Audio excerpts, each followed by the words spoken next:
ಒಂದಿಷ್ಟು ಜಾಗಗಳು ನಮಗೆ ಭಯ ಹುಟ್ಟಿಸಲ್ಲ. ಯಾಕಂದ್ರೆ ಆ ಜಾಗ ತಲುಪುವಷ್ಟೊತ್ತಿಗೆ ನಾವು ಪೂರ್ತಿ ಮುರಿದ ಹೋಗಿರ್ತೇವೆ.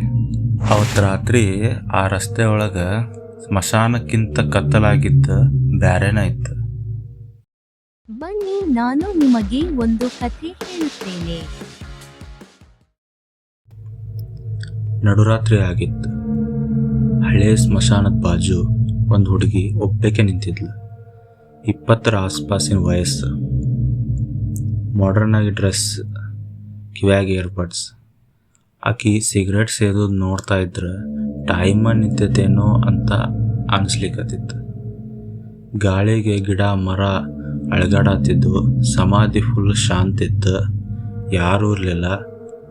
ಆಕಿ ಮುಖದಾಗ ಹೆದರಿಕೆನೇ ಇರಲಿಲ್ಲ, ಆದ್ರೆ ಹತಾಶೆ ಕಾಣ್ತಿತ್ತು. ಹಳ್ಳ ಬೆಳ್ಳ ಮೊಬೈಲ್ ನೋಡ್ಕೋತಿದ್ಲು. ಯಾವುದೋ ಮೆಸೇಜ್ ಬರ್ತೈತಂತಲ್ಲ, ತನ್ನನ್ನು ತಾನು ಮರಿಬೇಕಂತ. ಜಾಗ ಭಯಾನಕ ಆದರೂ ಬದುಕು ನಿಲ್ಲಲ್ಲ. ಲಾಸ್ಟ್ ಸಿಗರೇಟ್ ಹಚ್ಚಿಲ್ಲ. ಕ್ವಿಕ್ ಡೆಲಿವರಿ ಆ್ಯಪಿಂದ ಮತ್ತೊಂದು ಸಿಗರೇಟ್ ಪ್ಯಾಕ್ ಆರ್ಡರ್ ಮಾಡಲಿ. 6 ನಿಮಿಷದಾಗ ಬರ್ತಂತ ತೋರಿಸ್ತು. ಆ ಜಾಗ ಆಕಿಗೆ ಬರೀ ಮ್ಯಾಪ್ದಾಗಿಂದ ಒಂದು ಪಾಯಿಂಟ್ ಅಷ್ಟ ಆಗಿತ್ತು. ಕತ್ಲ ಮತ್ತು ಶಾಂತಿ ಜಾಗಕ್ಕೆ ಒಂದು ಬೈಕ್ ಬಂದ. ಡೆಲಿವರಿ ಬಾಯ್ ಬಂದ. ಹೆಂಗಿದ್ದ ನೋಡಕ್ಕೆ ಚುರುಗಾಗಿದ್ದ, ಆದ್ರೆ ಕೆಟ್ಟ ಹೆದರಾತಿದ್ದ. ಅವಂಗಾಗಿ ಕಂಡ್ಲು. ಒಂಟಿ ಹುಡುಗಿ ಸಿಗರೇಟ್ ಸೇರ್ಕೊಂತ ನಡುರಾತ್ರಿ, ಅದು ಸ್ಮಶಾನದ ಬಾಜು. ಅವಂಗಿದು ಯಾವುದು ಸರಿ ಅನಿಸ್ಲಿಲ್ಲ. ಅವ ಪ್ಯಾಕೆಟ್ ಕೊಟ್ಟ ಇಬ್ಬರು ಒಂದು ಕ್ಷಣ ಮೌನವಾಗಿ ನಿಂತರು. ಒಂದಿಷ್ಟು ಕತೆಗಳು ಶಬ್ದಗಳ ಅವಶ್ಯಕತೆ ಇರಲ್ಲ. ಆಕೆ ಕೈ ನಡಗ ಹತ್ತಿದ್ವು, ಕಣ್ಣಾಗ ನೀರು ತುಂಬಿತ್ತು. ಆ ಜಾಗ ನೋಡಿಯಲ್ಲ, ತನ್ನ ನೆನಪುಗಳನ್ನು ನೆನೆಸ್ಕೊಂಡು. ಆಕೆ ಅಂಥ ಸಂಬಂಧದಾಗಿದ್ಲು. ಅಲ್ಲೇ ಪ್ರೀತಿಗಿಂತ ಜಾಸ್ತಿ ಕೋಪನ ಇತ್ತು. ಸಣ್ಣ ಪುಟ್ಟ ತಪ್ಪಾದರೂ ದೊಡ್ಡ ದೊಡ್ಡ ಶಿಕ್ಷೆ, ಕಿರುಚಾಟ, ಹೊಡೆದಾಟ. ಆಕೆಗೆ ದಿನ ಸ್ಟಾರ್ಟ್ ಆಗೋದ ಸಾರಿಯಿಂದ. ಆಕಿದು ಭಯಾನ, ಆಕಿದು ದಿನಚರಿ ಆಗಿತ್ತು. ಆದ್ರೆ ಒಂದು ರಾತ್ರಿ ಆಕೆ ಸುಮ್ಮನಿರಲಿಲ್ಲ. ಆಕೆ ಎದುರಾಗಿ ನಿಂತಳು. ಆದ್ರೆ ಅವ ಕೆಳಗೆ ಬಿದ್ದ. ಅವಂಗ ಕೊನೆ ಸರ್ತಿ ಸಾರಿ ಹೇಳೋ ಹಾಗಾಯ್ತು. ಆದ್ರೆ ಅವ ಕೇಳಿಲ್ಲ. ಅವನ ಹೆಸರಿಟ್ಟು ಕರೆದ್ಲು, ಆದ್ರೆ ಅವ ತಿರುಗಿ ಬರಲಿಲ್ಲ. ಅವಾಗ ಆಕೆ ಅರ್ಥ ಆಯ್ತು, ಕೆಲವು ಕ್ಷಣಗಳು ವಾಪಸ್ ಪಡ್ಯಕ್ಕೆ ಆಗಲ್ಲ. ಆಕೆ ಕಣ್ಣೀರು, ಅವನ ಮೌನ ಅಷ್ಟೇ ಇತ್ತು.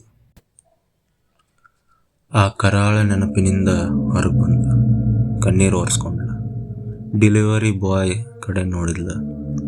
ಒಂದು ಉಪಕಾರ ಮಾಡು ಅಂತ ಕೇಳಿಲ್ಲ. ಅದೇನಂದ್ರೆ, ಆಕಿ ಇಲ್ಲೇ ಸ್ಮಶಾನದ ಹತ್ರ ಬಂದಿದ್ದ ಕಾರಣ ಏನಪ್ಪ ಅಂದ್ರೆ, ಆ ಒಂದು ನೆನಪನ್ನ ಹೂತಾಕ್ಬೇಕಿತ್ತು. ಅದು ಭಾಳ ಭಾರವಾಗಿತ್ತು.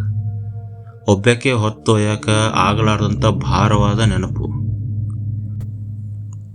ಡೆಲಿವರಿ ಬಾಯ್ಗೆ ಅರ್ಥ ಆಗಲಿಲ್ಲ ಅಂಥದ್ದೇನಪ್ಪ ಅದು ಭಾರವಾದ ನೆನಪು ಅಂತ. ಯೋಚನೆ ಮಾಡ್ಕೋತಾಗಿ ಹಿಂದೆ ಹೋದ. ಹಗ್ಗರ್ಕ ಕ್ಯಾರಿನ್ ಡಿಕ್ಕಿ ಓಪನ್ ಆಯ್ತು. ಆಕೆ ಹೇಳ್ದಂಗೆ ಒಳಗೆ ದೊಡ್ಡ ಭಾರಣ ಇತ್ತು. ಒಬ್ಬ ಮನುಷ್ಯನ ಶವ, ಬೇರೆ ಏನೂ ಇರಲಿಲ್ಲ. ಅಲ್ಲಿ ಜೀವ ಇಲ್ಲದ ದೇಹ ಇತ್ತು. ಅವಳ ಭಾರವಾದ ನೆನಪು. ಆ ಹುಡುಗ ಒಂದು ಕ್ಷಣ ರಾವಾದ. ತನ್ನ ಬೈಕ್, ತನ್ನ ಧೈರ್ಯ ಎಲ್ಲ ಬಿಟ್ಟು ಕತ್ತಲ್ದಾಗ ಹಿಂದೆ ನೋಡ್ಲಾರ್ದಂಗೆ ಓಡಿ ಹೋದ. ಆಕಿ ಏನು ಮಾಡಲಿಲ್ಲ. ಅವ ಓಡಿ ಹೋದರೂ ಅವನು ಕರೀಲಿಲ್ಲ. ಕಾರಿನ ಡಿಕ್ಕಿ ಮುಚ್ಚಿ ಮತ್ತೊಬ್ಳ ನಿಂತ್ಲು. ಕೈ ನಡಗ ಹತ್ತಿದ್ದು. ಮತ್ತೊಂದು ಸಿಗರೇಟ್ ಹಚ್ಚಿದ್ಲು. ಹೋಗಿ ಕತ್ತಲ್ದಾಗ ಕರಿ ಹೋದ. ಅವಳು ಬಂದಿದ್ದು ಹೆಣ ಹುಳಾಕಲ್ಲ, ಆಕಿದ ಬದುಕನ್ನ ಬದಲಿಸಿದ ಆ ರಾತ್ರಿನ ಹುಳಾಕ. ಆದ್ರೆ ಒಂದಿಷ್ಟು ನೆನಪುಗಳು ಎಷ್ಟು ಆಳವಾಗಿ ಹೂತ್ರು ಮತ್ತೆ ಮತ್ತೆ ಮೇಲೆ ಬರ್ತಾನೆ ಇರ್ತಾವ.